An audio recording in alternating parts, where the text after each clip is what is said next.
Ahojte! Vitajte pri našom novom videu, v ktorom sa vydáme na poslednú cestu našim minivanom. A prečo? To sa dozviete na konci tohto videa.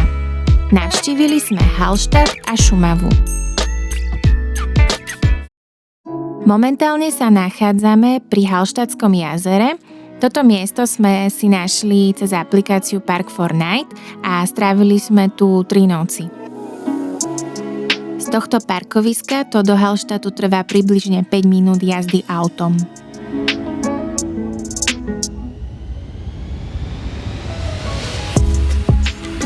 Po raňajkách sme sa teda vybrali toto pôvabné mesto objaviť.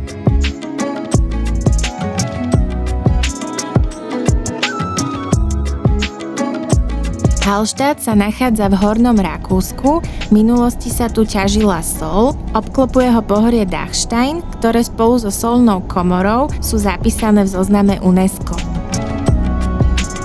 Toto mestečko majú v obľúbe hlavne čínsky turisti, ktorých je tu neúrekom. Číňania si dokonca postavili repliku tohto mesta v roku 2012 aj u seba.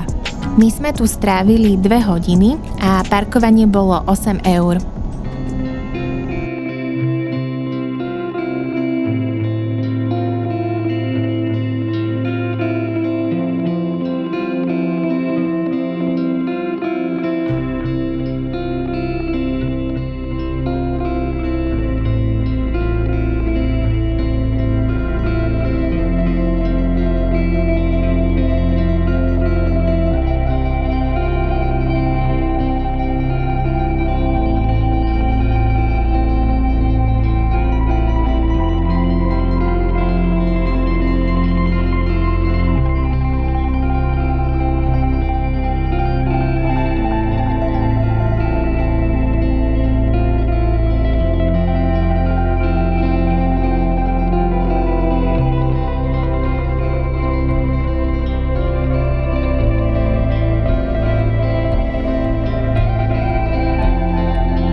Na tento výlet sme sa vybrali 12. mája a domov sme prišli 17.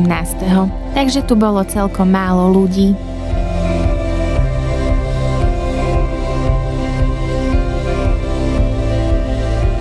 Podvečer sme sa ešte zastavili v potravinách a naše kroky ďalej smerovali do európskeho hlavného mesta kultúry roku 2024 Bad Ischl. Je to kúpeľné mesto a je nazývané vstupnou bránou k Alpským jazerám. Bolo to obľúbené mesto cisára Františka Jozefa a cisárovnej Sisy. V meste majú aj svoj park.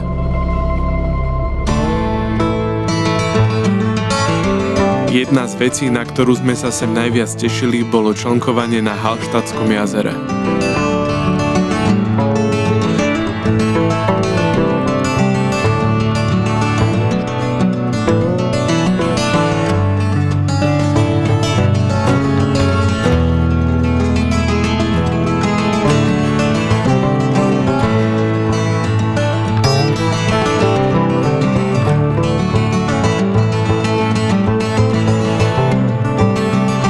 Kým sme balili čln, tak sme si spravili kávu a pomaly sme sa presunuli na druhý kraj Hallstattu, kde sme si urobili večeru a nakrmili sme aj kačice.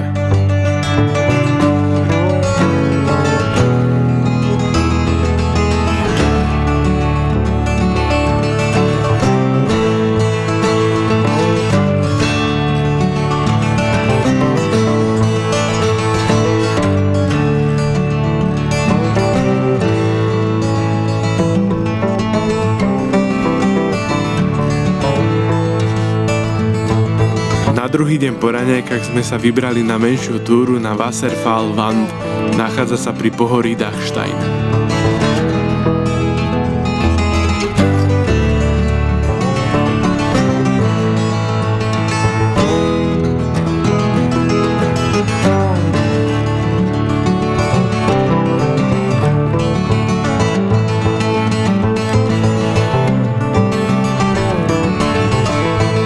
Túra bola príjemná, ale miestami to bolo veľmi strmé.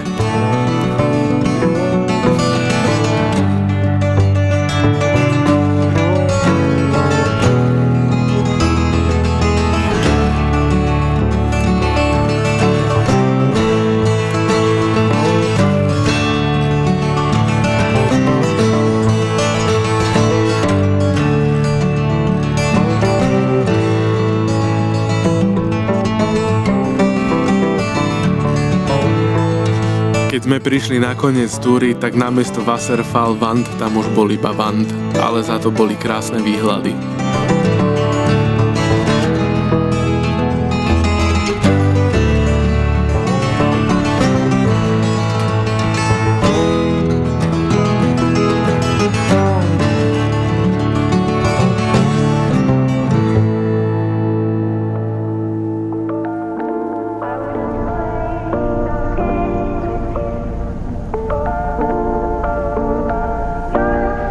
Pomaly sa presúvame k českým hraniciam na Šumavu, ale ešte po ceste strávime jednu noc v Rakúsku.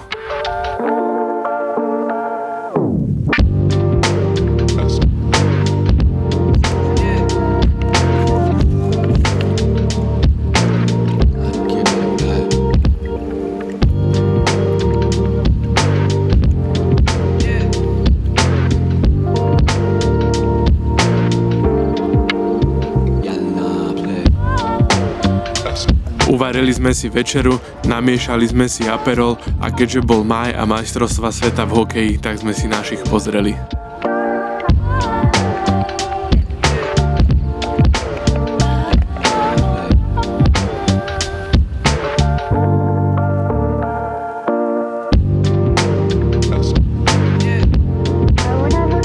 Ráno sme pokračovali smerom na Šumavu, chvíľu sme išli Nemeckom cez Passau.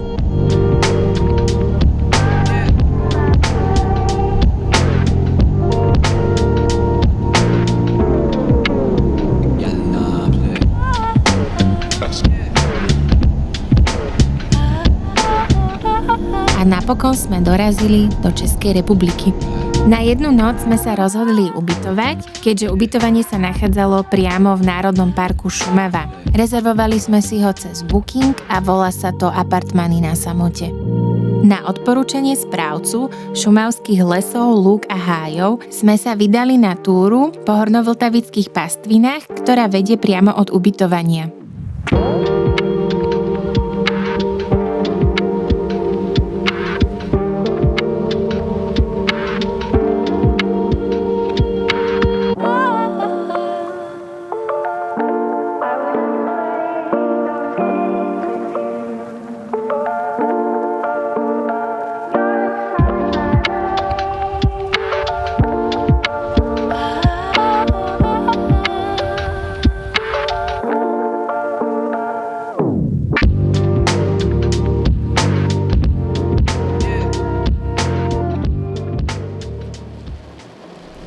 Na druhý deň sme sa zobudili do upršaného rána, ale bolo to ideálne počasie na návštevu vlčej stezky v Srní.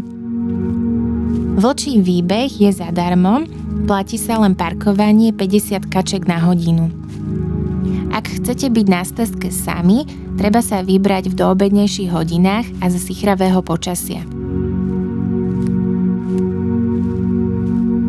Cesta začína a končí pri informačnom centre, v ktorom sa nachádzajú zaujímavosti o živote vlkov, o živote vlastne iných zvieratách v šumavských lesoch a nachádza sa tam aj WC. A môžete si tam kúpiť aj rôzne suveníry. Prechádzka po tomto lese bola zaujímavá, keďže cestou sa nachádza aj veľa naučných tabúľ a navyše tu máte aj kvíz.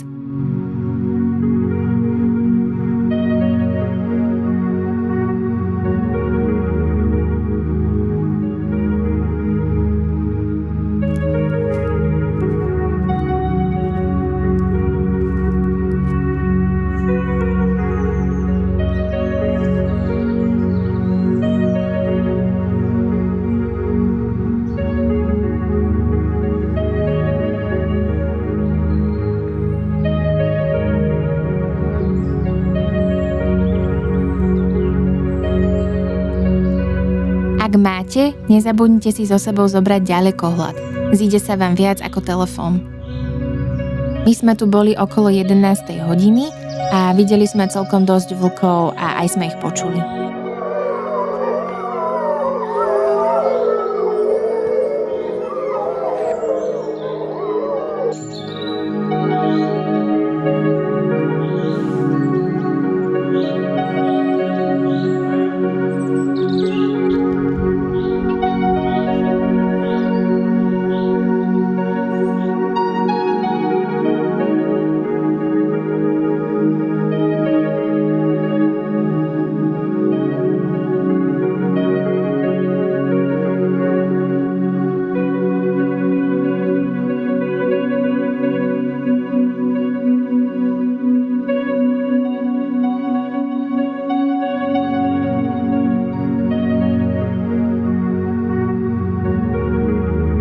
Po ceste k Čertovmu jazeru sme boli hladní ako vlci a tak sme sa zastavili v Michals Cottage na výbornom obede, kde som mala najlepší rezen so zemiakovou kašou a uhorkovým šalátom. Za 2 kapučína, veľkú malinu, polievku a 2 hlavné jedla sme platili 27 eur aj s tringeltom. A bolo to najlepšie utratených 27 eur v reštaurácii za minimálne posledné 2 roky.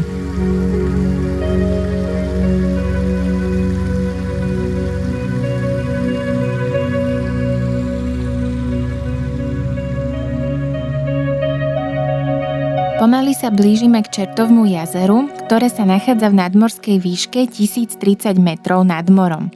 Jeho rozloha je 10,33 hektárov a hĺbka je 36 metrov. Obklopuje ho pralesovitý smrekový porast a ako jediné zo šumavských ľadovcových jazier náleží k povodiu Dunaja.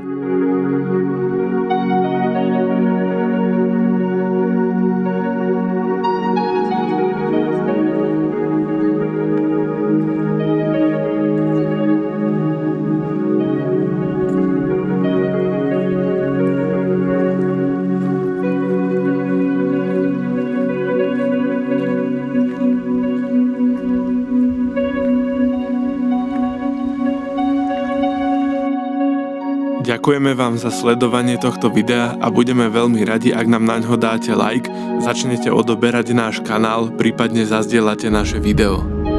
A prečo je toto posledná cesta s našim minivanom? Pretože toto je Doofy. Takže v najbližších videách sa môžete tešiť, ako si ho svojpomocne prerobíme a vydáme sa na cestu po Európe.